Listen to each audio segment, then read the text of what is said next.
સાહેબ, સત્યવ્રત સાહેબ, સત્યવ્રત સાહેબ, સત્યવ્રત સાહેબ, સત્યવ્રત સાહેબ.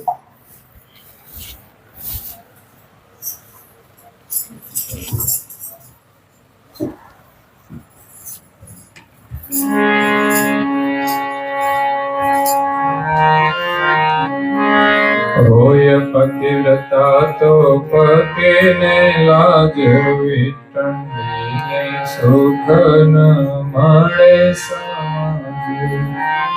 એવા ગુરુ ચરણ ગણો જે ઉપાસી, સુખે પદ પામે કરતા અવિનાશી. પ્રેમી ભક્તજનો, જ્ઞાન સંપ્રદાયના અધ્યસ્થાપક, અનંત બ્રહ્માંડાધીશ, વિશ્વ નિયંતા, સકર્તા સત કૈવલના પરમ વિશેષ અંશ, અનંત અંશોના તારણહાર, પરમ મોક્ષના દાતા, સર્વજ્ઞ દિવ્ય પરમ ગુરુ શ્રીમદ કરુણાસાગર મહારાજના કૃપા પાત્ર, દ્વિતીય આચાર્ય પૂજ્યપાદ શ્રી નારાયણદાસજી મહારાજ શ્રી સ્વરચિત ઉપાસના અંતર્ગત ગુરુ મહિમાને વિશે દિવ્ય પરમ ગુરુનો મહિમા સમજાવતા કહે છે કે હોય પતિવ્રતા તો પતિની લાજ, વિટંડીને સુખ ન મળે સમાજ. ગુરુ ધર્મ કેવો છે? જેમ સંસારની અંદર પતિવ્રતા સ્ત્રીનો જેમ ધર્મ હોય છે, પતિવ્રતા પુરુષનો પણ ધર્મ હોય. આપણે ત્યાં પતિવ્રતાનું નામ આવે એટલે બહેનો ઉપર જ ધર્મ આવે. એનો મતલબ એવો નથી કે ભાઈઓનો કોઈ ધર્મ નથી. જેટલો ધર્મ બહેનોનો છે પતિવ્રતા ધર્મ, એટલો જ પુરુષોનો ધર્મ છે. પણ એના માટે પત્નીવ્રતા શબ્દનો પ્રયોગ નથી થયો, પરંતુ ફરજ તો બંનેની સમાન જ છે. જેમ પત્ની પતિનો આદર કરે છે, એમની સાથે સ્નેહ રાખે છે, એમની સેવા કરે છે, એ જ પ્રમાણે પુરુષે પણ પત્નીનો આદર કરવાનો હોય છે, એમની સાથે સ્નેહ પણ રાખવાનો હોય છે અને એની સેવા પણ કરવાની હોય છે. કદાચ પગના દબાવવા પડે એનો મતલબ એવો નહીં કે ભાઈ એ સેવા કહેવાય, પણ કોઈ ને કોઈ રૂપમાં, વ્યવસાયના રૂપમાં પણ એ કામ કરીને સેવા કરે છે. અને જરૂર પડે તો એ પણ કરવામાં કઈ સંકોચ ના રાખવાનો હોય. કોઈ બીમાર હોય ઘરમાં, કોઈ ના હોય તો જરૂરી સેવા કરવી પણ પડતી હોય છે. એટલે જે જરૂરી લાગે એ સેવા કરવાની પતિ અને પત્નીની બંનેની ફરજ હોય છે. અહીંયા નારાયણદાસજી મહારાજ શ્રીએ ગુરુ ધર્મને પતિવ્રતા ધર્મ સાથે સરખાયો છે. કારણ કે પતિવ્રતા સ્ત્રી હોય જેના માટે એક ધર્મ એવો છે, પતિવ્રતા કે પત્નીવ્રતા. આ તો એક સામાન્ય ફરજની વાત હતી, ઘરની અંદર કામકાજની. પણ સાચો પતિવ્રતા ધર્મ એટલે પત્ની માટે એક જ પુરુષ એના માટે પતિ સ્વરૂપ હોય, એ સિવાય દુનિયાના કોઈ પુરુષમાં એ પતિનો ભાવ ના હોય. એવો શુદ્ધ ભાવ જેને હોય એને પતિવ્રતા સ્ત્રી કહેવાય. અને એ જ પ્રકારે ધર્મ પતિનો પણ હોય છે. એક જ સ્ત્રી એના માટે પત્ની સ્વરૂપ હોય છે, સિવાય જે કોઈ સ્ત્રી હોય, સમકક્ષ હોય તો બેન સમાન કહેવાય છે, ઉંમરમાં મોટી હોય તો એ માતા સમાન કહેવાય છે, ઉંમરમાં નાની હોય તો દીકરી સમાન. આપણે ત્યાં 3 સંબંધો છે. એમાં એક જ સંબંધ જેની સાથે જ્યારથી જોડવામાં આવી ત્યારથી જ એ સંબંધ જોડાતો હોય છે અને આજીવન નિભાવવાનો હોય છે. અત્યારે તો કયા પતિવ્રતા ધર્મ રહ્યો છે? કઈ નાની નાની વાતમાં ગડબડ થઈ જાય તો છૂટા લઈ લે છે. એટલે પતિવ્રતા ધર્મ બહુ કઠિન છે. પતિ કે પત્ની ગમે તે પરિસ્થિતિ હોય તો પણ એને સંબંધ નિભાવવો પડે. અને ઘણી બહેનો કે ઘણા ભાઈઓ નિભાવે છે, અમે જોઈએ છે. પ્રવાસ કરતા હોઈએ, ઘણી વિપરીત પરિસ્થિતિ હોય છે, જે આજના સમયમાં તો એ સંબંધ રહી જ ન શકે, છતાં પણ લોકો નિભાવે છે. એને ખબર છે આપણા કર્મે જે જોડાયો છે, આજે છોડીશું તો ભવિષ્યમાં આવીને પાડશું, એ તો જોડાવાનું જ છે. એટલે માણસ કર્મથી ભાગે તો એમાંથી છૂટી શકતો નથી. પણ છતાંય સમાજ એને સ્વીકારે છે કે વધારે પડતો ત્રાસ હોય તો સમાજ પણ એને અનુમતિ આપી દે છે કે એને છોડી દેવા જોઈએ આ સમયની અંદર. તો એક જ પુરુષ એના માટે પતિ સ્વરૂપ હોય છે. એ સિવાય મનની અંદર સ્વપ્નમાંય ક્યારે કોઈ પુરુષ પ્રત્યે પતિભાવ ન થાય એને પતિવ્રતા સ્ત્રી કહેવાય. અને એવો પતિવ્રતા ધર્મ જે પાળે ને એની અંદર સત્યની અદ્ભુત શક્તિ હોય છે. સત્યની શક્તિથી એ સંકલ્પ કરે તે સિદ્ધ પણ થાય છે. અને એના સામે કોઈ નજર ઉઠાવીને જોઈ પણ ના શકે, એટલું એનામાં સામર્થ્ય હોય છે. કારણ કે એની દ્રષ્ટિ એટલી પવિત્ર હોય છે કે પુરુષ સિવાય કોઈની સાથે એને પતિભાવ નથી હોતો. તો એ પવિત્ર દ્રષ્ટિનો એક પ્રભાવ હોય છે કે ના સામે કોઈ નજર પણ ના કરી શકે. કદાચ એની સુંદરતાનું આકર્ષણ હોય તો પણ એટલી એની દ્રષ્ટિમાં પણ સંયમ હોય છે. એને પતિવ્રતા સ્ત્રી કહેવાય. પતિવ્રતા સ્ત્રી એટલે એક પતિની સેવા કરે પ્રેમથી, તો એનો પતિ એ એની રક્ષા કરે છે, એની લાજ રાખે છે. ક્યાંક મુશ્કેલી આવે, એવી પરિસ્થિતિ આવે તો એ પુરુષ પણ એવો પત્ની વ્રતા હોય તો એ પત્નીની રક્ષા કરે છે. કોઈ પણ પરિસ્થિતિમાં, જેવી પરિસ્થિતિ હોય પ્રમાણે એની રક્ષા કરે છે. એ પતિવ્રતા ધર્મ છે. એટલે પત્નીનો પતિવ્રતા ધર્મ હોય એમાં જ પુરુષનો પત્નીની રક્ષા કરવાનો ધર્મ છે. એવું નહીં કે મુશ્કેલીના સમયમાં છોડી દેવાનું, કોઈ પણ પરિસ્થિતિમાં એનો સાથ નહીં છોડવો જોઈએ. ઉલટાનું આ સંબંધો એવા છે, પતિ પત્નીના હોય કે પિતા પુત્રના હોય, મુશ્કેલીની અંદર જ આપણે નિભાવવાના હોય છે. બાકી સુખમાં તો બધા સાથ આપે, પણ દુઃખમાં જે સાથ આપે ને એ જ સંબંધ સાચો કહેવાય. નહીં તો જેમ મહાપુરુષે કહ્યું છે, આ બધા સંબંધો સ્વાર્થના છે. અને એવું દુનિયામાં જોવા મળતું હોય છે. તો પતિવ્રતા ધર્મ જે પાળે એની રક્ષા એના પતિ કરે છે. એને ગૌરવ હોય છે કે પતિવ્રતાનો ધર્મ પાળનારી સ્ત્રી એમના પતિને સંપૂર્ણપણે વફાદાર રહેતી હોય તો અવશ્ય એના પતિની અંદર પણ એવું ગૌરવ આવે કે મુશ્કેલીના સમયમાં એ જાન આપીને પણ એની રક્ષા કરે. પણ વિટંડીને સુખ ન મળે સમાજ. પણ કોઈ વિટંડી સ્ત્રી હોય જે પતિ સિવાય પણ અન્યની સાથે ફરતી હોય કે વ્યવહાર રાખતી હોય કે મજાક મસ્તી કરતા હોય તો એ પણ એક ધર્મભ્રષ્ટ થાય છે. આમ તો આપણે ત્યાં તો બહુ જ મર્યાદાઓ છે સંસ્કૃતિની અંદર. સ્ત્રી અને પુરુષની મર્યાદાઓ એ સંભાળે એ જ પતિવ્રતા સ્ત્રી છે. પણ આજે તો લગ્ન પહેલા જ આ ધર્મ બધા તૂટી જતા હોય છે. લગ્ન પહેલા જ એવી પરિસ્થિતિ ઊભી થઈ ગઈ છે.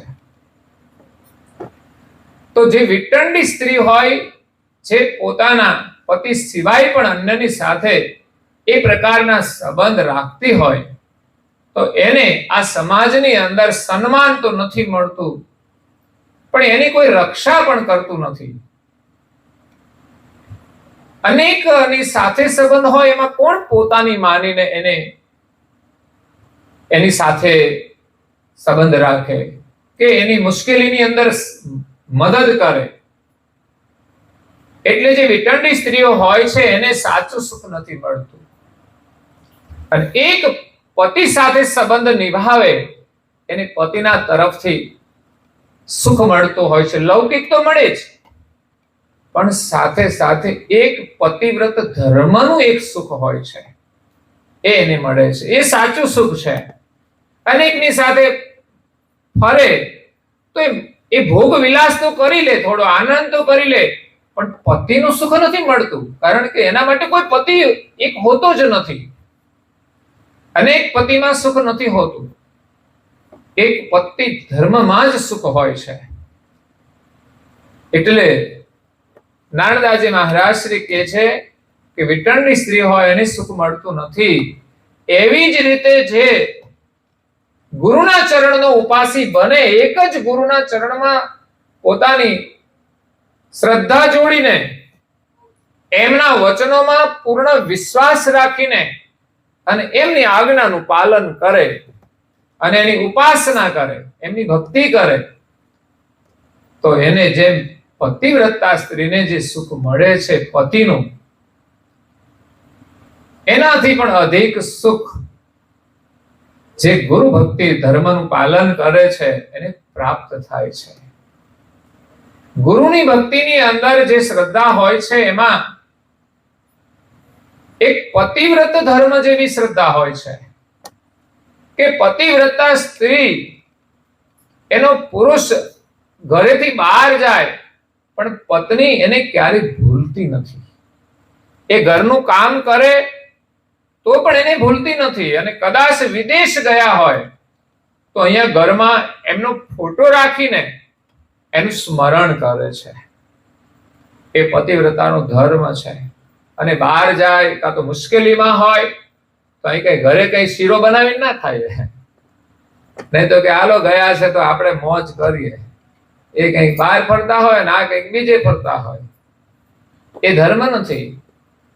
પરંતુ બહાર ગયા હોય કે મુશ્કેલીમાં હોય ત્યારે એનું ભોજન અડધું થઈ જાય, કારણ કે પતિ વગર એને ખાવું પણ ભાવતું નથી. એક લાગણી હોય છે, સાચો જેને પ્રેમ હોય ને એને આ લાગણી જન્મે છે, તો એને એના વગર ગમતું નથી.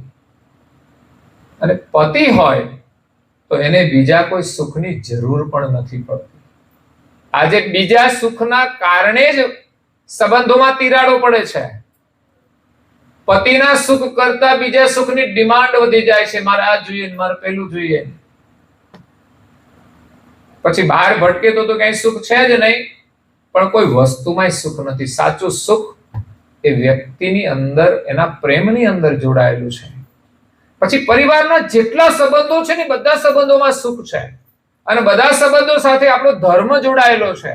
એવું નહીં કે માત્ર પતિ પત્નીના સંબંધનું જ મહત્વ છે. પતિ અને પત્ની એકબીજાના મોહમાં જો ડૂબી જાય અને પછી ઘરમાં વડીલોનો અનાદર થઈ જાય કે એના ઉપર ધ્યાન ના આપે તો એ પ્રેમ નથી, એમાં સુખ નથી. એ સુખ રહેવાનું નથી. કારણ કે જે ભોગનું સુખ છે એ ભોગ મળે ત્યાં સુધી છે, નહીં મળે ત્યારે દુઃખી થવાના. અને ઘણીવાર ભોગ હોય પણ માણસ શરીરથી ભોગવી પણ નથી શકતા, ત્યારે એને આ સુખ નહીં મળે ત્યારે દુઃખી થવાના. જ્યારે પતિ અને પત્નીનો પ્રેમ હોય, એ ભલે વૃદ્ધ થઈ જાય, શરીર સુખ મળે કે ના મળે, પણ બંનેનો પ્રેમ તો છેલ્લા શ્વાસ સુધી રહેતો હોય છે. એવું નહીં કે આ તો યુવાની હતી ત્યારે પ્રેમ હતો અને ઘરડા થઈ ગયા તો એકબીજાને મોઢા ગમે નહીં. તો એ શરીરનો પ્રેમ હતો ને, પણ સાચો પ્રેમ સંબંધનો છે અને શરીરમાં રહેલ ચૈતનનો છે. અને ઉંમર જેમ જેમ થાય ને એમ એમ શરીરમાંથી મોહ છૂટવા જોઈએ અને આત્મભાવ થવો જોઈએ. પછી શરીરમાં તો કઈ રહેતું જ નથી. એક સમય હોય છે શરીરના સંબંધનો, પણ સમય જતા ઘરમાં બાળકો ધીમે ધીમે મોટા થાય ને એમ શરીરના મોહ છોડવાના હોય છે. પછી આત્મીય ભાવના હોવી જોઈએ. પણ આ તો છોકરા મોટા થઈ જાય ને બંને લડતા હોય. બોલો હવે તમારે લડીને કરવાનું શું છે, ને કોને બતાવવાનું છે? પછી તો પ્રેમથી રહેતા શીખવું જોઈએ. બાળકોને પ્રેરણા મળે એવું જીવન જીવવું. અને પછી મહત્વાકાંક્ષાઓ છોડીને આત્મીય ભાવના, ભગવત સ્મરણની ભાવનાથી જીવવું જોઈએ.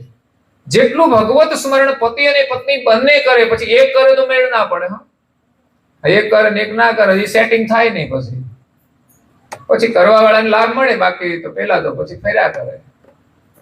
એટલે બંને જો ભક્તિ કરે ને તો બંનેના વિચાર સામ્ય બની જાય છે, બંનેની મહત્વાકાંક્ષાઓ છૂટી જાય છે, અને ભગવત સ્મરણને પ્રાથમિકતા આપવામાં આવે ત્યારે બંનેને એ ગુરુના ચરણનો પ્રેમ મળે છે, આનંદ મળે છે. અને સાચો આનંદ તો એ છે, આનંદ તો રહેવાનો જ નથી.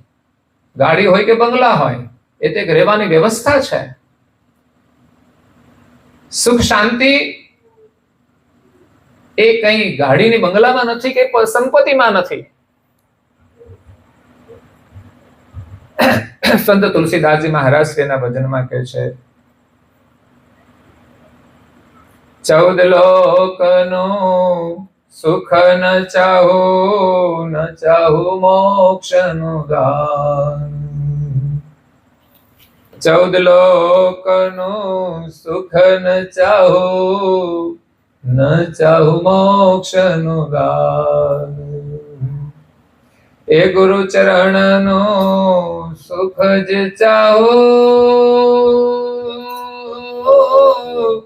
એ પ્રીતમજી કરજો પ્રદાન. શરણ હવે નહીં છોડું રે, એ શરણ હવે નહીં છોડું. તો સાચું સુખ એ ગુરુના ચરણમાં છે. એક ચોપાઈ એ પણ છે, સાચું હવે મને સમજાણું.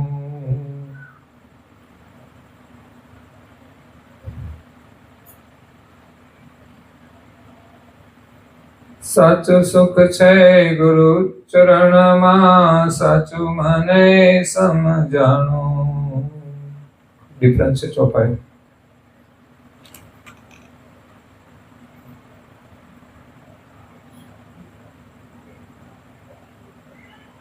મને લાગ્યો તમારો નાદ વાલા, આવે તમારી યાદ. શરણ હવે નહીં છોડું, એ શરણ હવે નહીં છોડું. જ્યાં સુધી ગુરુના ચરણનો સુખનો સ્વાદ નથી મળ્યો ને ત્યાં સુધી મનુષ્યનું મન સંસારના સુખની પાછળ દોડે છે. પણ જે દિવસે એને સ્વાદ આવી જશે ને ત્યારે બધા જ કામ પડતા મૂકી કે એનું સુખ છોડીને એ ગુરુના ચરણનું સુખ જ મેળવવા માટે દોડશે. અને એ સુખ મળી જાય પછી સંસારના સુખની વિશેષ કોઈ ચાહનાઓ રહેતી નથી, ધીમે ધીમે સમાપ્ત થઈ જાય છે. અને જે લોકોને ગુરુના ચરણનું સુખ નથી મળતું એ સંસારના સુખની પાછળ દોડે છે. આખર તો એની પણ ઈચ્છાઓ એને છોડવી જ પડશે. નહીં મળે ત્યારે એ બધા દુખી થઈ જવાના. પણ ગુરુના ચરણમાં જે પ્રીતિ જોડી દે એને સંસારનું સુખ તો આમે છોડવાનું છે. શરીરથી નહીં ભોગવી શકે ત્યારે છોડવાનું, અને આ શરીર છોડીને જવાનું ત્યારે છોડવાનું, અને ઘરમાં કોઈ આપણા ન રહે તોય છોડવાનું. કઈ પણ કારણો આવે છે છોડવાના. બીમારી આવે તો શું થઈ ગયું, તમને ખાવાની મજા આવશે ભાઈ? પછી કઈ મજા રહેતી નથી. એમ કોઈને કારણથી આપણે આ સંસારના સુખ છોડવા પડશે.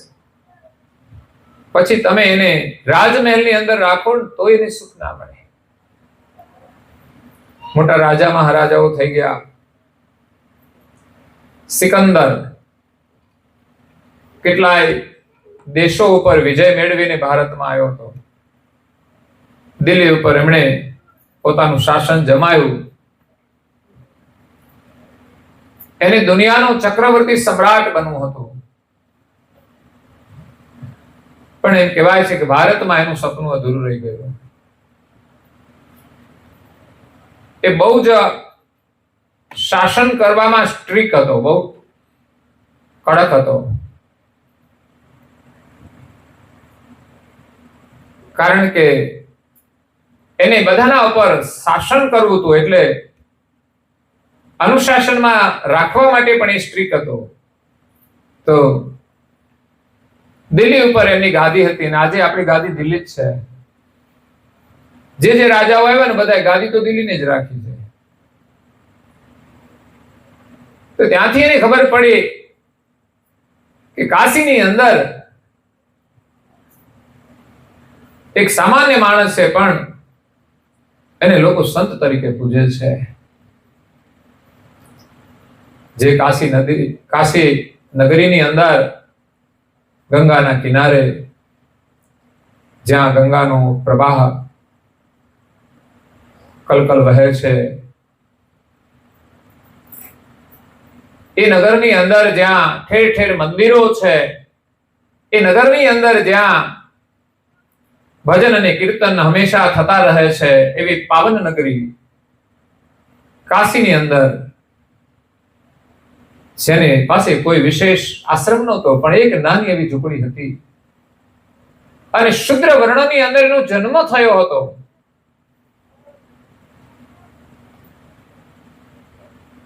પરંતુ એનું જીવન, એમના વિચારો, એના કર્મ બહુ ઊંચા હતા. એટલે માણસ કોઈ જન્મથી મહાન નથી. કોઈ એમ કે અમે ફલાણી જ્ઞાતિ કઈ વાંધો નહીં, જે જ્ઞાતિમાં જન્મ એ, પણ એનું અભિમાન રાખશો નહીં. જે ઉચ્ચ વર્ણ હોય ને તો ઉચ્ચ જીવન જીવજો, નહીં તો એનું કોઈ મૂલ્ય રહેશે નહીં. આજે ઉચ્ચ વર્ણના લોકો બધા નીચ કાર્યો કરવા લાગ્યા છે, નશાની અંદર મસ્ત થઈ જાય છે, એ ભૂલી ગયા છે અમે કયા વર્ણના છીએ. પણ માણસનું વર્ણ તો એના વ્યવહાર ઉપરથી દેખાય છે, એના આચરણ ઉપરથી દેખાય છે, અને પછી તો એની વાણી નીકળે ને તોય ખબર પડે કે આ કયા વર્ણનો છે. અને પીધા પછી તો કઈ હારી વાણી નીકળે નહીં, યાદ રાખજો. એટલે જો આપણા વર્ણનું ગૌરવ હોય ને તો એક વાણીની શુદ્ધિ રાખજો. ક્યારેય વાણીની અંદર અભદ્ર શબ્દ કે અપમાનજનક શબ્દ કે ટોચડો શબ્દ ના હોવો જોઈએ. વિવેક પૂર્ણ શબ્દ હોવા જોઈએ. નાના હોય એને પણ તમે પ્રેમથી બોલાવો. તો નામ પાડ્યું હોય ને 3 અક્ષરનું તો 2 જ અક્ષરથી બોલાવે. બોલો, હા, ટેવ પડી ગઈ છે. આપણે ત્યાં તો 3 અક્ષરનું નામ હોય ને પાછળ જી કરીને બોલાવવું જોઈએ. એ વિવેક છે. એટલે વાણીથી માણસની ઓળખ છે ને બીજી આહાર. જેટલો માણસનો આહાર શુદ્ધ હશે ને એના વિચાર શુદ્ધ રહેશે અને એની વાણી પણ શુદ્ધ રહેશે. એટલે મૂળમાં આહાર છે. એટલે આહાર શુદ્ધિ ઉપર બધાએ ખાસ ધ્યાન આપવું જોઈએ. અને આ વર્ષે મારું તો નિવેદન છે કે જો આપણને પરમ ગુરુના સેવકનું ગૌરવ હોય તો કોઈ વ્યસન ના જોઈએ, કોઈ વ્યસન ના જોઈએ. કેટલાય એવા સુરવીર છે કે નિર્વ્યસની છે. મને જરા નામ લખાવજો. આ વર્ષે દીક્ષા લીધી અને 24 વર્ષ પૂરા થયા છે ને 25મું વર્ષ મારું ચાલે છે. એટલે વૈશાખ પૂર્ણિમાથી આમ તો આ વર્ષની શરૂઆત થઈ ગઈ છે એક ઉજવણીની. એક વર્ષ દરમિયાન આપણે વિશેષ નિયમ લઈને પરમ ગુરુની કૃપા મેળવી, બીજું કઈ નથી જોઈતું આપણે. એટલે રજત જયંતિ દીક્ષા નેમી મહોત્સવ નામે અમે નિયમો પરમ ગુરુના જ છે બધા. આપણે જે કરીએ છીએ એ જ છે, નવું કશું નથી. પણ બહુ ઓછા લોકો કરે છે. એને લોકોને જોડવા માટે એમાં 51 નિયમ લખ્યા છે અને એનું નિયમ પત્રક 1-2 દિવસમાં તમને મળે. મોબાઈલના માધ્યમથી એક લિંક આવશે, ખોલો એટલે એની અંદર બધું લખેલું હોય. તમારું નામ લખવાનું હોય ત્યાં નામ લખી શકો, તમે તમારું ગામ લખી શકો, તમારો નંબર લખી શકો, અને પાછું બધા નિયમો હોય એમાં લખ્યા હોય, અને આગળ ગોળ રાઉન્ડ હોય, એમાં તમે ટપકું અડો એટલે ટપકું થઈ જાય. એટલે તમારે નિયમ પાળવાનું. પછી છેલ્લે આવે સબમિટ કરવાનું, એટલે ટચ કરશો એટલે અમને પાછું આવીને મળી જશે. એટલે તમારું ટિકિટે નહીં લગાવવી પડે. તો એમાં આ નિયમ પણ છે અને એમાં તો ભાઈઓને જ લાગુ પડશે કદાચ વ્યસન માટેનો નિયમ. એમાં એવું પણ લખ્યું છે કે જેને કોઈ વ્યસન ના હોય તો એ પણ ટીક કરી શકે મારે કોઈ વ્યસન નથી. અગર તો જે કોઈ વ્યસન છોડવા માટે સંકલ્પ કરે, એમાં 3-4 લખ્યા હોય, એમાંથી કોઈ પણ હોય, તમે નીચે લખી પણ શકો કે હું આ વ્યસન છોડું છું. તો ખરેખર આ કામ કરવા જેવું છે. ભવિષ્યમાં તમને બહુ જ આનો લાભ થશે. શારીરિક દ્રષ્ટિએ, માનસિક દ્રષ્ટિએ, બૌદ્ધિક દ્રષ્ટિએ અને આર્થિક દ્રષ્ટિએ અને આત્મિક દ્રષ્ટિએ 5 લાભ થશે તમને. પણ મેં લખ્યું છે એક વાત કે આ નિયમો તમે પાળો તો ઠીક છે, પણ વાંચજો ધ્યાનથી. બસ, તમે નિયમ ના લો તો કઈ નહીં, પણ ધ્યાનથી વાંચો કે આપણા જીવનમાં આનું મહત્વ શું છે, આનાથી આપણને લાભ શું છે અને કેવો લાભ છે. બસ આટલું તો વિચારજો, ચિંતન કરજો. પછી વહેલા ઉઠવાનું હોય ને તોય લાભ છે, વહેલા ઉઠવાનો લાભ છે. તો આપણે પરમ ગુરુના સાચા નેમી બનીએ. તો અહીંયા કાશીની અંદર બધે ભજન કીર્તન ધૂન બધે થાય છે. ત્યાં એક ભક્ત છે જેને ભગવાનમાં બહુ પ્રીતિ છે.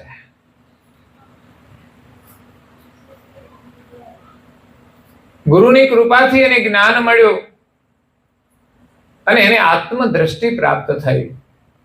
એટલે કોઈ ઊંચ નીચ નથી જોતા, કોઈના પ્રત્યે ભેદભાવ નથી રાખતા,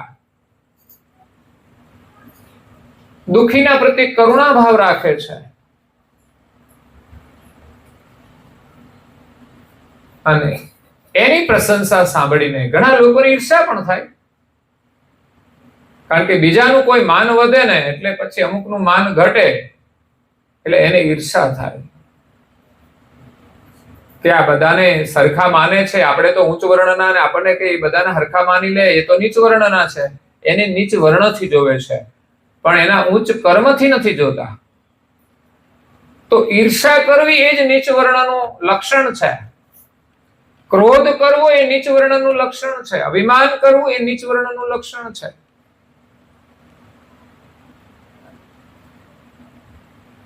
જ્યારે અહીંયા મહાત્માની અંદર કોઈ મહત્વાકાંક્ષા નથી, એકદમ સાદું જીવન. આ છે ગુરુના ચરણનું સુખ. તમારે બહુ વૈભવની જરૂર નહીં પડે.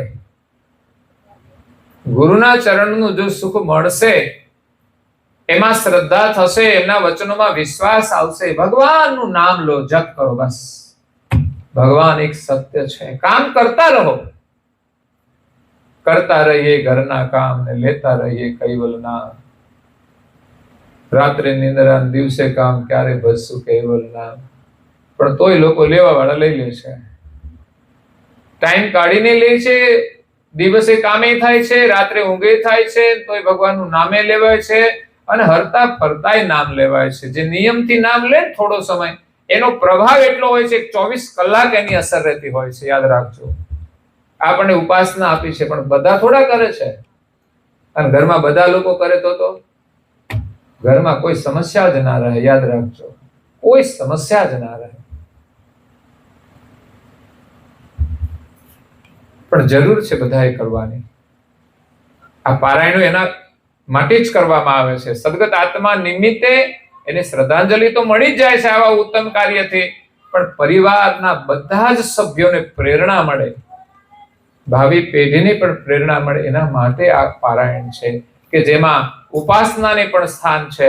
હું જે વિધિ શા માટે બોલાવું કે તમારા ઘરે પારાયણ છે તો તમે બોલો, તમને લાભ મળે. અને આ તો કાયમ કરવા જેવું છે. કોઈ આવા પ્રસંગ નિમિત્તે એકવાર બોલ્યા હોય અને આપણને પ્રીતિ થઈ જાય, અને કાં તો કે ભાઈ આજથી આપણે કરવું છે, આટલું તો થાય એવું છે, તો આલો કરીએ, તોય આપણું કામ થઈ જશે. આ કોઈ સાધારણ કામ નથી.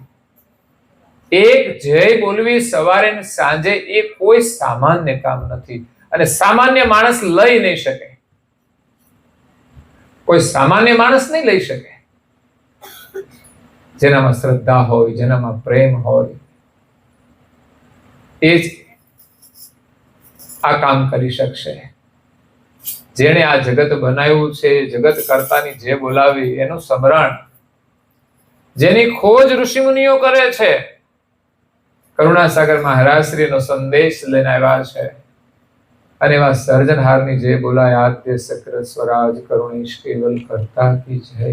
અને આ સભામાં બેઠા હોય ને આપણે પાછળ જે બોલાય ટીંગાઈ જઈએ ને તોય સારું છે. અહીંયા બોલવાનો લાભ ના મળે કદાચ, પણ ટીંગાઈ જઈએ ને તોય પહોંચી જવાય. ક્યાંક તો હરખું બેહવાનું મળે, પછી ટીંગાતા ટીંગાતા ઘણા ચડી જાય છે ને. શરૂઆત તો એમ જ થાય ને, પણ બહુ મોટો લાભ છે. આપણી પરંપરાઓ બહુ અદ્ભુત છે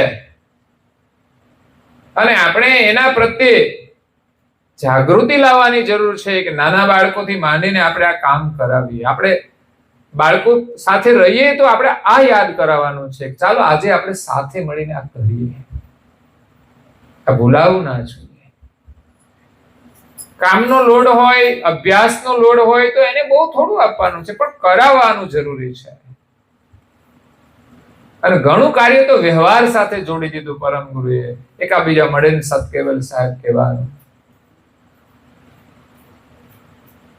અને થોડી પ્રાર્થના, થોડું પૂજન કે તિલક તો આપણે સામાન્ય કરી શકીએ છીએ. જો આપણા શરીર માટે આપણે તૈયાર થવા માટે અડધો કલાક કાઢી શકતા હોઈએ તો આપણા કલ્યાણ માટે આપણે અડધો કલાક તો કાઢવો જ જોઈએ. ધંધા માટે 8 કલાક આપીએ ત્યારે એનો લાભ મળે છે, તો પછી આમાં તો વગર સમયે તો કઈ મળવાનું નથી. યોગદાન તો આપવું પડશે. એક સમય એવો આવશે કે 8 કલાક આના માટે તમે જમા કરાવી દેશો અને બીજાના માટે બહુ ઓછો સમય જોઈશે, કારણ કે તમારી જરૂરિયાત જ ઓછી થઈ જશે. એવા મહાત્મા જે પોતાનું કામ કરતા કરતા હરિનું નામ લેતા હતા.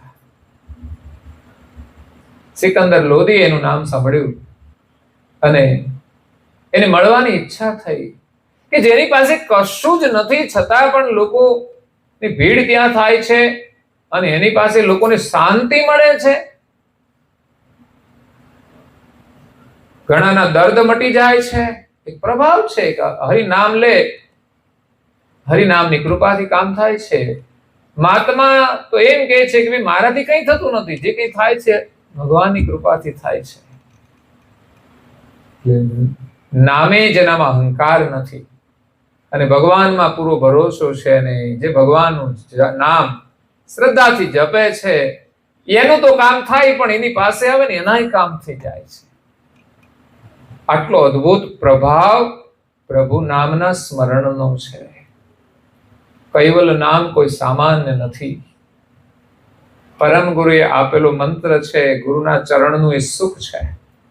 કૈવલ મંત્ર લખો કે પછી થોડી વાર માટે ધૂન કરીને કરો, મંદિરમાંય કરી શકાય, થોડી વાર કે અમુક દિવસે આપણા ઘરમાંય વધુ નહીં તો 2 મિનિટ ઉપાસના કરીએ, પછી 2 મિનિટ માટે પણ એક કાર્ય તો કરવું જોઈએ. એની અંદર તો અદ્ભુત રસ છે. આખી દુનિયાનો રસ એના નામની અંદર છે.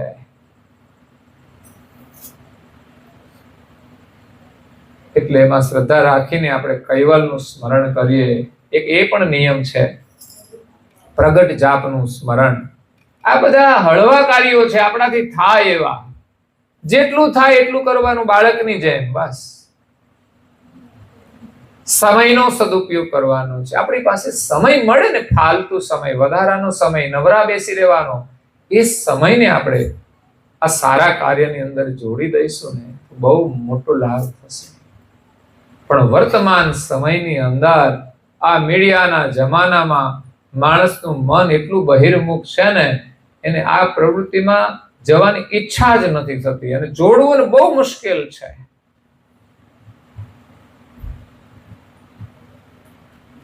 એટલે કહેવામાં આવ્યું છે કળિયુગની અંદર ગાયના સિંગ ઉપર, ભેંસના નહીં, કારણ કે ભેંસના સિંગો તો ચપટાય હોય, એના ઉપર તો રાઈનો દાણો કદાચ 1 મિનિટે રહી જાય, પણ ગાયના સિંગ ઉપર ગાય સ્થિર ઊભી હોય ને તોય ના રહે.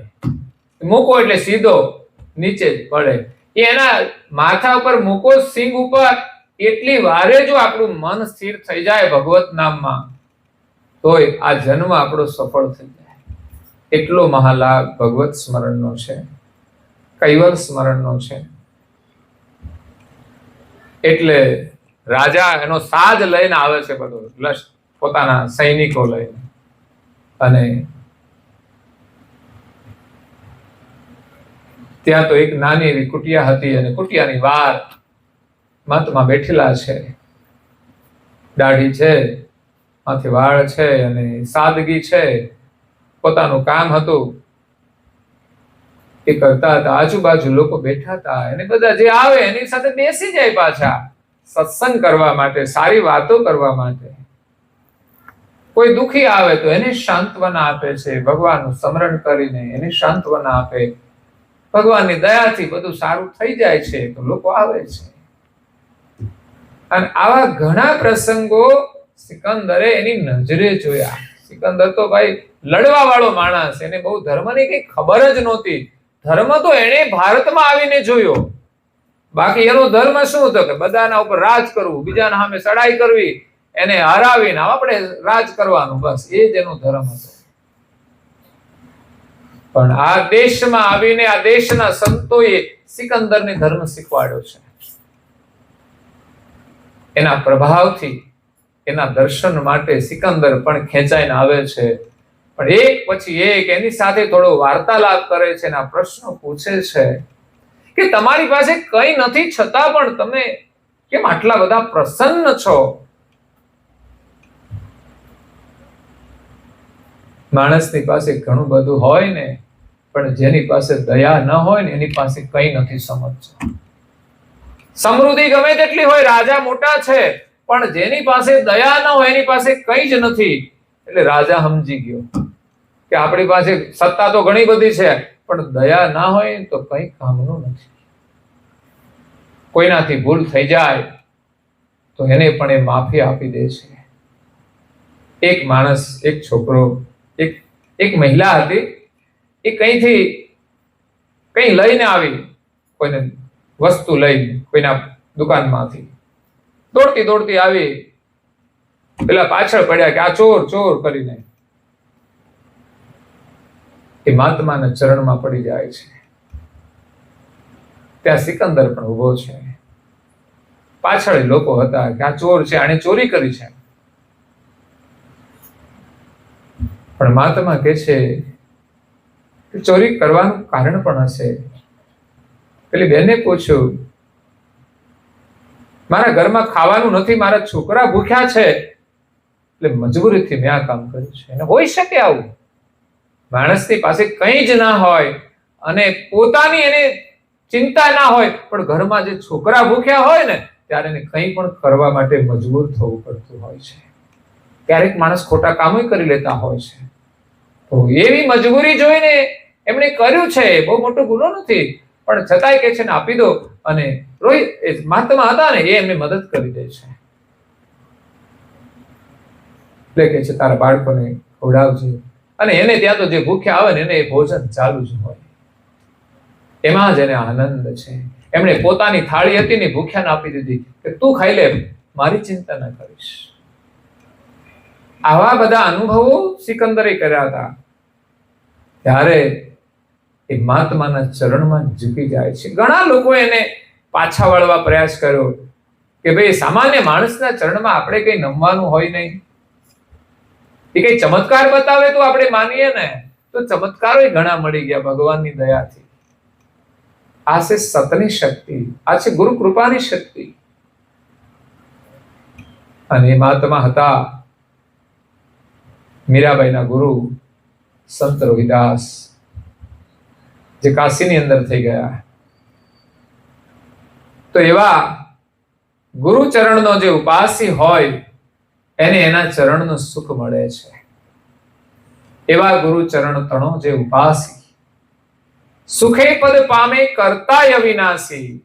એક પતિવ્રત ધર્મની જેમ કોઈ ગુરુની ઉપાસના કરે, એની ચાહના બસ ગુરુના ચરણના સુખની જ હોય, નહીં કે શરીર સુખની ચાહના. જેમ પતિવ્રતા સ્ત્રી માટે પતિ જ એનું સુખ છે, એ સિવાય શરીરનું સુખ પણ એના માટે ગૌણ જ હોય છે. એ કોઈ ડિમાન્ડ ન કરે કે મારે આ સુખ જોઈએ, બસ તમે છો એટલે મારે સુખ છે. પતિ ના પ્રેમનું જ એને સુખ છે. એમ ભગવાનના પ્રેમનું સુખ છે. એના વચ્ચે સંસારની કોઈ ચીજ, કોઈ વસ્તુ, કોઈ ભોગ આવી શકતા નથી. અને વિક્ષેપ પડે ને તો સમજવાનું એનું પતિવ્રત ધર્મ ખંડિત થાય છે. એટલે ભોગની પણ ચાહના ન રહે એવો પવિત્ર ધર્મ પાડે. એને કયું સુખ મળે? તો કે અવિનાશી કર્તાના શરણનું સુખ મળે છે. સુખે પદ પામે કરતા અવિનાશી. આ જગતના સર્જનહાર અવિનાશી છે. ગુરુની ઉપાસનાથી, ગુરુની ભક્તિથી, ગુરુની આજ્ઞાથી, આ કોઈ સામાન્ય આજ્ઞાઓ નથી. આજે તો થોડું થોડું થાય છે, પણ એક વખત આપણા જીવનમાં એ ભક્તિનો એવો રંગ લાવી દેશે ને, પછી સંસારની કોઈ પરવા નહીં રહે. યાદ રાખજો, એક સમય આવશે, એકદમ કોઈ પરિવર્તન નથી થઈ જતું, પણ એમાં એક લગ્ની લગાવી એની શરૂઆત કરવી એ મહત્વનું છે. સારું કામ થતું હોય ત્યાં જઈને બેસવું જોઈએ.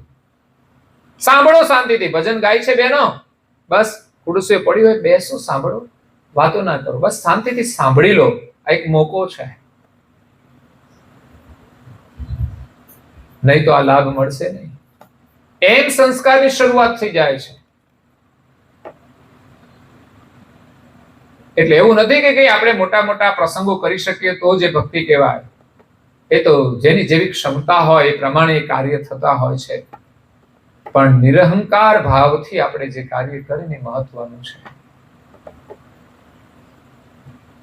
એવા ગુરુ ચરણનો જે ઉપાસી સુખે પદ પામે કરતા અવિનાશી. આ કરતા સર્જન હારે આખું જગત બનાવ્યું છે અને બધા સુખ એમણે જ બનાવ્યા છે. તો એના સુખ કરતા આજે સાધનો છે, એના સુખ કરતા જેને બનાવ્યા હોય ને એની પાસે વિશેષ સુખ હોય છે. આપણે જોઈએ છીએ સંસારમાં કોઈ વસ્તુઓ કોઈને કાયમ સુખ નથી જ આપતી, પણ છતાંય આપણી ભ્રાંતિ દૂર થતી આપણે વધુ સમય એની પાછળ દોડીએ છીએ અને હજુ આપણી આસ્થા છે કે આ સુખ છે. પણ હકીકતમાં જીવનમાં એવી ક્યારેક પરિસ્થિતિ આવે છે ત્યારે સમજાય છે કે ખરેખર આ સુખ નથી. અગર તો બીજા કોઈના જીવનમાં કઈ એવી ઘટિત ઘટના ઘટે ને તો એના ઉપરથી પણ આપણે નક્કી કરી લેવાનું કે આપણને આ સુખ મળે છે પણ આને તો મળતું નથી. તો એ સુખ સત્ય નહીં હોઈ શકે. જ્યારે જે સત્ય સુખ છે એ બધાને મળી શકે છે અને એ જ સત્ય સુખ છે. આ શરીર સુખની અંદર તો સુખ અને દુઃખ એ આવ્યા જ કરે છે અને ઉંમર થયા પછી તો બહુ જાજુ સુખ મને લાગે છે રહેતું જ નહીં હોય. ઉંમર વાળાને પૂછો ને શું મજા છે, એ કે હવે તો ભગવાન લઈ લે તો સારું, એમ કહેતા હોય સ્કૂલ. હું તો ઉંમર થઈ જાય તો ભગવાનનું નામ લ્યો ને, વાંધો શું છે. પણ આજે હું એક સારસા ગયો હતો એક ભાઈની ખબર લેવા માટે, જે પારાયણની અંદર અમારી સાથે સેવામાં રહે છે, વાળંદ સમાજ, જ્યાં મસાલ પણ એ કરતા હતા. તો કોરોના પછી બંધ થઈ ગઈ, પણ એ પારાયણની અંદર એ સેવા માટે જ આવતા હતા અને મંદિરમાંથી જે કઈ સેવાનું હોય વળતર એ આપતા હતા. પહેલેથી પરંપરા હતી અને એ સમાજમાં સેવા જ કરતા હોય છે. તો અમારી સાથે હતા ત્યારે તો એકદમ ફિટનેસ વાળા અને એકદમ યંગ જેવા કરતા હતા. પણ આ 6 મહિના પહેલા જ 6-8 મહિનામાં જ પરિવર્તન શરીરમાં આવી ગયું. પડી ગયા, ના થયું, તે થયું, મગજ અપસેટ થઈ ગયું અને અત્યારે તો બિલકુલ પથારીવશ છે. ત્યારે આપણને થાય કે આ શરીરમાં કેટલું સુખ છે, બધું હવાથી નીકળી ગયું ને, છેલ્લે રહ્યું શું? કુટુંબ પરિવાર છે એની ચિંતા નહીં, આપણી ફરજ હોય આપણે કર્યું હોય, પણ બાકી તો વિશેષ ભગવાન ઉપર છોડો નહીં, એને ભગવાનના શરણમાં જોડી દો. આપણી તો ક્યાં તાકાત છે કે એને બધાને સુખ આપી શકીએ? આપણે તો આપણી ફરજ હોય એટલી વ્યવસ્થા કરીએ, પણ સાચું સુખ તો ભગવાનના શરણમાંથી જ મળશે અને ધર્મથી જ મળશે. ભોગની અંદર સુખ નથી જો સાથે ધર્મ નહીં હોય. અગર તો ભોગનું સુખ માણસને ધર્મને ભૂલાવી દે છે ત્યારે માણસ ખોટા રસ્તે ચડી જાય છે, કઈ પણ ભૂલો થઈ જાય છે અને ઘરમાં સમસ્યાઓ આવી જાય છે. એટલે એ ભગવાનની વ્યવસ્થા છે, પ્રમાણે આપણે એનો ઉપયોગ ચોક્કસ કરીએ. એમાં રસ મૂક્યા છે ભગવાને, પણ એ રસ માત્ર ભોગ વૃત્તિથી આનંદ કરવા માટે નહીં, પણ એ ભોગનું સુખ જોઈ એનો રસ લઈ અને પરમેશ્વરને યાદ કરીએ કે ભગવાને કેવા કેવા સુખ બનાવ્યા છે, કે એ ભોગના સુખની અંદર આપણે બેભાન થઈને ભગવાનને ભૂલી જઈએ, એ મોટો અવિવેક છે. જેમ એક છોકરાના લગ્ન થઈ જાય, પતિ પત્ની એકબીજાના પ્રેમમાં પાગલ થઈ જાય, મા બાપને એક બાજુ કાઢી નાખે, તો એ કેટલું સુખ મેળવી શકશે? એવી જ પરિસ્થિતિ સંસારમાં થઈ છે કે ભગવાને આપણને જેમ જેમ સુખ આપ્યું એમ આપણે એને ભૂલતા ગયા. સુખ જોઈએ એટલું જ વાપરવાનું, બાકી આ દુનિયામાં એમ લાગે ને કોઈને જરૂરિયાત છે તો તમે વેચવા માંડો, એમાંથી સુખ મળશે. અદ્ભુત છે. રોહિદાસ ચમારને એમાંથી સુખ મળ્યું હતું. એને કોઈ બંગલો નથી બાંધ્યો, એની પાસે કોઈ વ્યવસ્થા નહોતી, એની પાસે દયા હતી, એની પાસે ક્ષમા હતી, એની પાસે કરુણા હતી, એમાંથી એને સુખ મળતું હતું. બાકી આ વસ્તુ ના હોય ને, બધા કંગાલ છે. કરુણા સાગર મળે ને આપણને, એની કરુણા થાય ને, તો પછી આપણી દરિદ્રતા બધી દૂર થઈ જાય. દરિદ્રતા, અંદરનું કંગાલપણું, બહારથી ગમે તેટલી વ્યવસ્થા હોય, અંદરનું કંગાલપણું, આપણામાં જે ઉદારતા જોઈએ, સહાનુભૂતિ, લાગણી, પ્રેમ, કરુણા જોઈએ, એ આપણે મેળવવાની છે. એ આપણી સમૃદ્ધિ છે. આજે ભજન ગાયું બહુ મસ્ત, મને ગમે છે બહુ ભજન. એક છોકરાએ બનાવ્યું છે, પ્રીત કરીને છે, નીચે લગન. બહુ ચિંતન વાળો છોકરો છે. બે ભજન, બીજું એક એવું સરસ. કરુણા સાગર સિંધુ રે આજ મારે ઉલટ્યા, મારા ઉપર કૃપા કરી છે, ઉલટ્યા મારા ઉપર મહેર કરી છે. એ ભાંગી મારી ભવો ભવની ભૂખ, કંગાલપણો તેરે બેની મારું કાઢ્યો રે. દૂર કીધો દાળીદર ને દુઃખ, કરુણા સાગર સિંધુ રે આજ મારે ઉલટ્યા રે. દૂર કીધું દાળીદર ને દુઃખ. ઘણા નથી આપણે ગામડાની ભાષામાં કહેતા હતા કે એનું દાળીદર દૂર થઈ જાય. દાળીદર કદાચ આ બાજુ બોલે ખબર નહીં, પણ દારિદ્રતા, એમ દરિદ્રતાને ગામઠી ભાષામાં દારિદર કહે. દૂર કીધું દારિદર, એનું દારિદર દૂર થઈ જાય. અને દરિદ્રતા દૂર થઈ જાય એટલે દુઃખ પણ દૂર થઈ જાય. કંગાલપણું હતું એ બધું ટળી જાય. કંગાલપણું શું છે? લેવાની વૃત્તિ. બસ સંસારમાં લેવાની વૃત્તિ. મને મળી જાય, શું મળી જવાનું? આપણે તો લોકોને આપવાનું છે. આપણી પાસે ઘણું બધું છે. આપણી ઉદારતા રાખીને ભગવાને જે સમૃદ્ધિ આપી છે ને એના દ્વારા, અને ગુરુ મહારાજે આપણને જે ખજાનો આપીને ગયા છે ને એ આપણે લૂંટવાનો છે અને દુનિયામાં વહેંચવાનો છે. આપણા પરિવારને આપણે આપવાનું છે. આપણે બધાને ના આપી શકીએ તો કઈ નહીં, આપણે લઈએ ને આપણા પરિવારને. કારણ કે આપણો પરિવાર તો આપણું માને ને, તો જ આપણો પરિવાર કહેવાય. નહીં તો સમજવાનું કે સારું કામ નથી કરતો, આ ભવિષ્યમાં શું કરશે?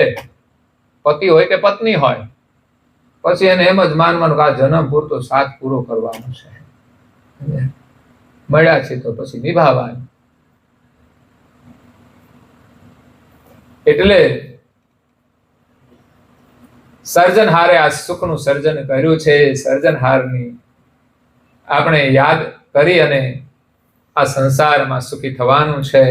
અને મળી જાય ને તો પછી આ દુનિયામાં દુઃખ જ નહીં રહે.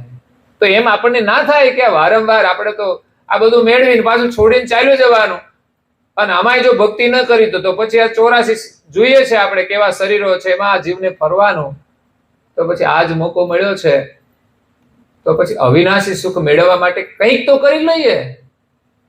હું કહું આપણે કર્તવ્ય કર્મ પ્રમાણે આપણે વ્યવસાય કરવાનું, ઘરનું કામ કરવાનું, પરિવારની જવાબદારી પણ સંભાળવાની જ છે.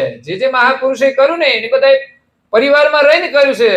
રોહિદાસ ચમાર હતા, એ ચામડા રંગવાનું કામ કરતા હતા. જુતિયા બનાવવાનું કામ કરતા હતા. તો એ કામ તો થયા કરે અને હરિનું નામ તો લેવાયા કરે. કોઈ આવે તો વળી થોડી મદદ થઈ જાય. આપણા માટે ના રહે તો કઈ નહીં. એટલો બધો વિશ્વાસ કે આપણે એને આપી દીધું છે એટલે આપણે હું ખાલી થઈ ગયા? ના ના, ખરેખર સમજીએ તો જે આપ્યું છે ને એનું 10 ગણું લખાઈ જ ગયું છે. આ એનો ભરોસો છે. અત્યારે તમે ભલે આપી દીધું, તમારી પાસે નથી ને આપી દીધું એટલે એમ જ લાગે કે આપણી પાસે નથી ને આપણે તો હવે શું કરશું.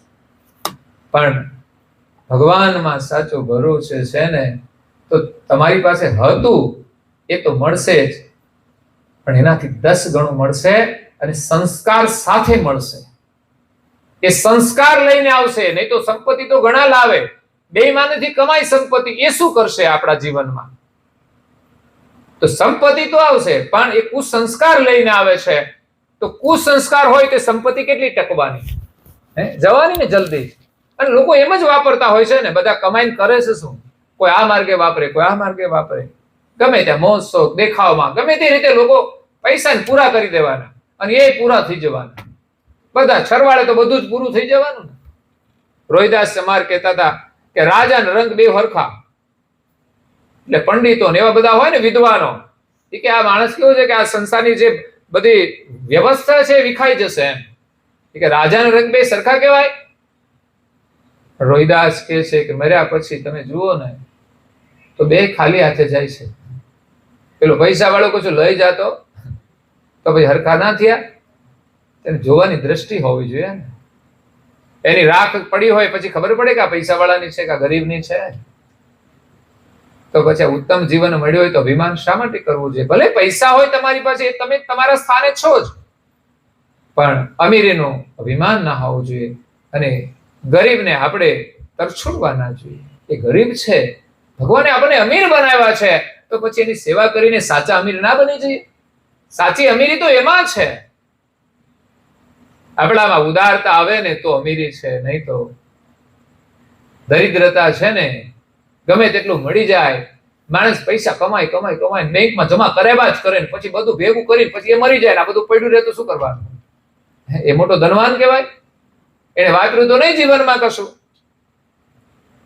એટલે લોભીના દ્રષ્ટાંત આપે છે, એના જેવો કોઈ કંગાળ નથી. તો અવિનાશી પદનું સુખ આપણને મળે છે જો આપણે સાચી નિષ્ઠાથી ગુરુ ભક્તિ કરીએ. એક નિયમો છે એને આપણે પાળવાના હોય છે. નિષ્ઠાથી નિયમ પાડીએ, બસ નાનકડો નિયમ આપણે નિષ્ઠાથી પાડીએ. પડાય એવા જ છે બધા, અને લોકો એવી જ રીતે ધર્મ પાળતા હોય છે. તો એક સમયે એનું પરિણામ મળશે. એક નિયમમાં આપણી નિષ્ઠા થાય ને પછી બીજો નિયમ પાળવાની શક્તિ એમાંથી જ આવે. બીજો નિયમ પાડ્યો ને એટલે શક્તિ ભેગી થઈ, એના બળથી આપણે ત્રીજો નિયમ પાડી શકીશું. વિશ્વાસ વધતો જાય અને નિયમો પછી પડાતા જાય. નિયમો તો એવા છે ને કે પેલા એમ લાગે કે અઘરા છે. કેમ? તો કે આપણું જીવન જ ઉલટું હોય ને એટલે અઘરું લાગે. બધું ખોટી દિશામાં ચાલતા હોઈએ અને સારું કરવાનું હોય એટલે આપણને એમ લાગે કે આ તો આપણાથી ના થાય. પણ ખરેખર તો આપણું એ જીવન જ છે. ખરેખર જીવન એ જ છે. પછી તમારે નિયમ પાળવો નહીં પડે, તમારું એ જીવન બની જશે. જે ખોટી પ્રવૃત્તિઓમાં આપણે જોડાઈ ગયા છે એમાંથી છૂટવા માટેના નિયમ છે. બાકી તો સાચું કામ કરવું, સારું કામ કરવું એ તો આપણું જીવન છે. એ તો સહજ બની જશે. એના માટે તમારે વિશેષ કંઈ નહીં કરવું પડે, ઈચ્છા માત્રથી થાય છે.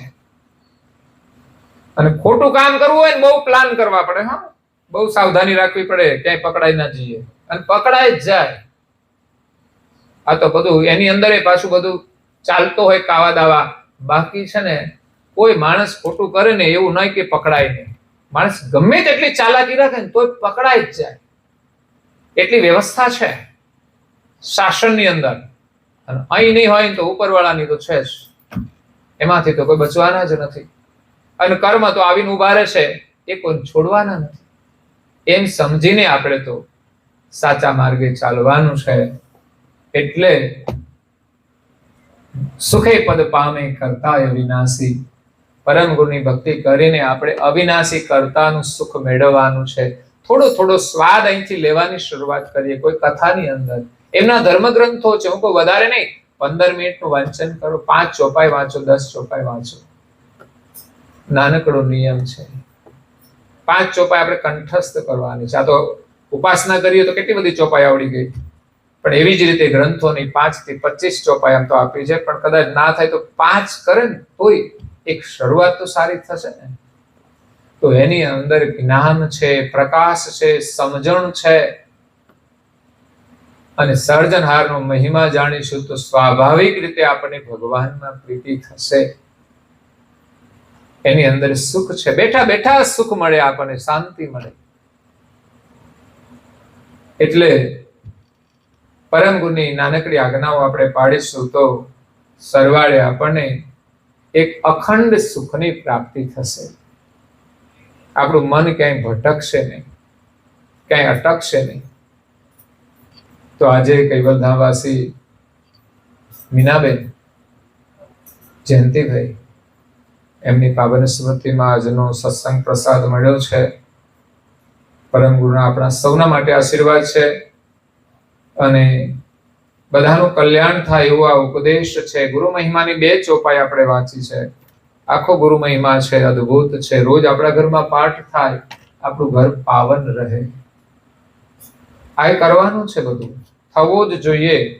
નેમી અનુયાયીનું ઘર હોય, એના ઘરમાં ગુરુ મહિમાનો પાઠ કોઈ ને કોઈ એક વ્યક્તિ તો કરે જ. બધા કરે તો સૌભાગ્ય કહેવાય.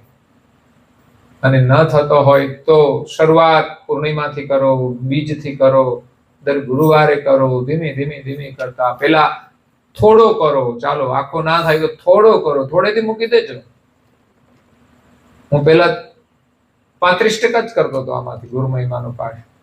આ થોડી ચોપાઈઓ કૈવલ જ્ઞાનોદયમાં આવેલી, મને ખબર જ નહોતી આ ગુરુ મહિમા આખો જે ઉપાસનાનો ક્રમ છે કે કઈ.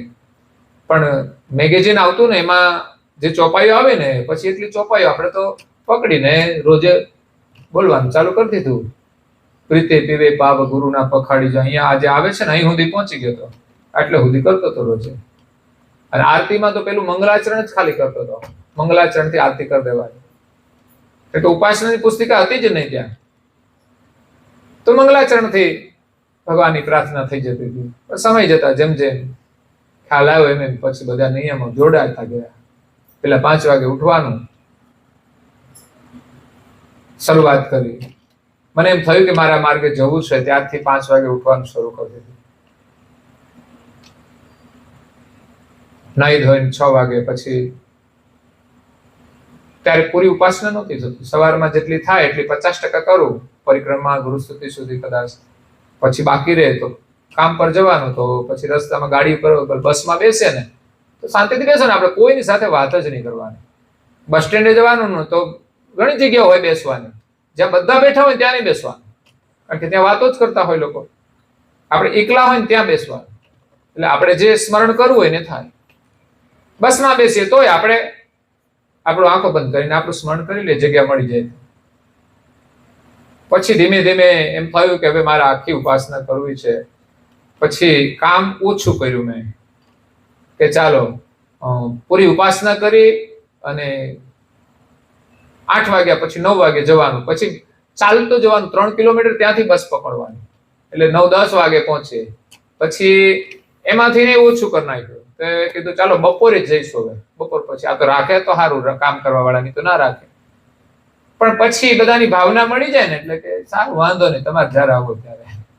ભગવાનની દયા. નહીં તો કામ અડધા દિવસના કામમાં બેહાડે નહીં, અને આખા દિવસનો કારીગર ખોટી થઈ જાય ને. પણ ભગવાનની દયાથી એ રીતે કામ ઓછું કરી નાખ્યું. અને વિશેષ બધા કાર્યક્રમો એટેન્ડ કરતો હતો, જેટલી શિબિરો થતી બધું. પછી આ ઉપાસનાનું બધું, ગ્રંથ વાંચવાનો રોજ કલાક, અભ્યાસ કરવાનો. એ પ્રકારે આપણને લાભ તો મળે જ છે. સંસારમાં આ બધા કેટલો બધો કામ કરતા જ હોય છે. એકને જોઈને બીજા શીખવાનું હોય છે. આ કરે તો આપણાથી કેમ ના થાય? આપણે એટલું ન કરીએ તો એમાંથી થોડું કરવાની શરૂઆત કરીએ. એટલે ભજન હોય, સત્સંગ હોય. હું વારંવાર કહું છું કે અરજણસુખ ગામ છે અમરેલી પાસે, 365 દિવસ હાજે કોઈ કામ જ નહીં કરવાનું. જેનો પ્રસંગ હોય, કઈ લગ્ન હોય તો જ પોતાના ઘરના, બીજાને ત્યાં જવા નહીં ક્યાંય. બસ સાંજે મંદિરે જવાનું. સાંજે ભાઈઓ કૂતરા માટે રોટલી બનાવે, બહેનો ગ્રંથ વાંચન કરે. 365 દિવસ 1 કલાક ગ્રંથનું વાંચન કરવા. બધા જ ગ્રંથો રિપીટ કરી નાખ્યા છે, બસ ચાલ્યા જ કરે ક્રમ પછી, એક પછી બીજો, બીજા પછી ત્રીજો. ના સમજાય તો એની ચર્ચા કરવાની. અને અમે જઈએ ને ત્યારે પ્રશ્નો ઉભા રાખ્યા જ હોય, આનું શું થાય, આનું શું થાય. એટલે કરીએ તો રોજ પણ થઈ શકે છે, ના થાય એવું નથી. આપણા જીવનનો નિયમ બની જાય. એના માટે રાત્રે કોઈ પ્રોગ્રામ જ નહીં, ગમે તે હોય ને, કઈ જ મહત્વનું નહીં. ભાઈઓ બહેનો બધા જ. અને અત્યારે તો જમાનો મોડર્ન, મેં કહ્યું ને, મીડિયાનો જમાનો. મોબાઈલ હાથમાં આવે પછી કઈ કરવાની ઈચ્છા જ ના થાય. ભજન વાળા ભજન કરે ને, આપણે અહીંયા આપણી દુનિયામાં ફરતા હોઈએ છીએ. પણ એમાંથી લેવાનું કશું જ નહીં. તમે અભ્યાસ કરજો, મૂલ્યાંકન કરજો કે તમે આજે કલાક મોબાઈલ વાપર્યો, એમાંથી તમને મળ્યું શું? ખાલી મનોરંજન સિવાય કઈ ના હોય, કે આપણી ઈચ્છા પ્રમાણે ટાઈમ પાસ કરીએ. આપણા જીવનમાં કઈ લાભ થાય એવું હતું કઈ અંદર? આ જાણવા જેવું હોય ઘણું દુનિયાનું, પણ આપણે એની સાથે કઈ કાર્યક્ષેત્ર છે આપણું? હા, એ તો આપણે જાણવું પણ જોઈએ. આપણું કોઈ કાર્યક્ષેત્ર બનવું જોઈએ. તો આપણે બધું જાણવું જરૂરી છે. પણ આપણે કંઈક સારું કરીએ ને, એનાથી વિશેષ આપણા માટે કંઈ જ નથી. પછી જાણવાનું તો તોય જાણી લઈશું થોડું, પણ જે કાર્ય થતું હોય ને એની સાથે આપણે જોડાઈને એ કામ કરી લેવું જોઈએ, યા તો નિયમ લઈને આપણે કામ કરી લેવું જોઈએ. તો આ સાથે અહીંયા કથાનો સમય પૂરો થાય છે. તો કથાને અહીંયા વિરામ આપીએ છીએ.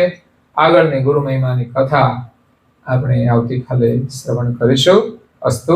સત કેવલ સાહેબ. આદ્ય સક્રત સ્વરાજ કરુણેશ કૈવલ કરતા કી જય. શ્રી કૃષ્ણ સ્વામી મહારાજ કી જય. પરમ ગુરુ શ્રીમદ કરુણાસાગર મહારાજ કી જય. પરમ પૂજ્ય શ્રી નારાયણદાસજી મહારાજ કી જય. શ્રી સબ કુબેરાચાર્ય મહારાજ કી જય. શ્રી સબ સંતન કી જય. શ્રી સબ દેવન કી જય. શ્રી જ્ઞાન સંપ્રદાય કી જય. શ્રી ગુરુ ગાદી સારસાપુરી કી જય. શ્રી કૈવલ ધામ કી જય. કથા સત્સંગ પૂર્ણાવતી કા સત. કૈવલ સાહેબ. 3 વાર પગે લાગવાનું છે. કોડામ ખુલ્લા હાથ રાખી માથું નમાવી સત કેવલ સાહેબ કહીને સત કેવલ સાહેબ.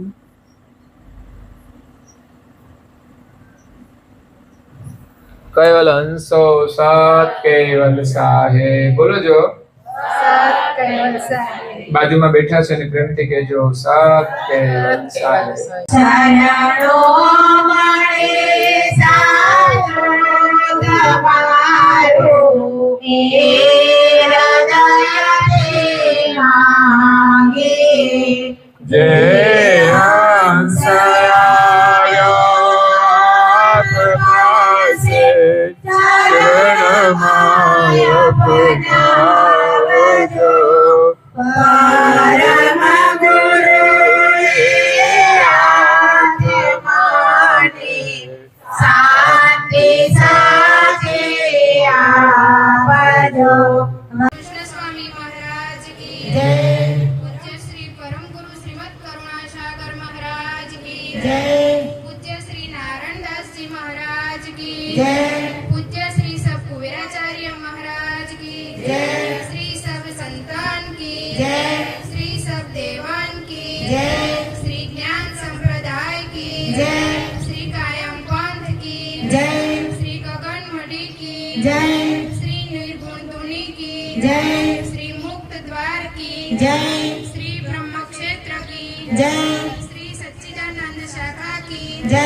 શ્રી અચંત અખાડા કી જય. શ્રી અવિગત ગાદી કી જય. શ્રી બાલ તિલક की जय. श्री रसोई करावे उनकी जय. श्री उनके माता पिता की जय. श्री उनके बाल गोपाल की जय. श्री उनके गुरु गोविंद की जय. श्री गुरु गादी सारसापुरी की जय. श्री कैवल धाम की जय. श्री दाता भोक्ता की जय. श्री बोलना हरि गुरु महाराज की जय. श्री धर्म प्रियदास जी महाराज की जय. परम गुरु श्रीमद करुणा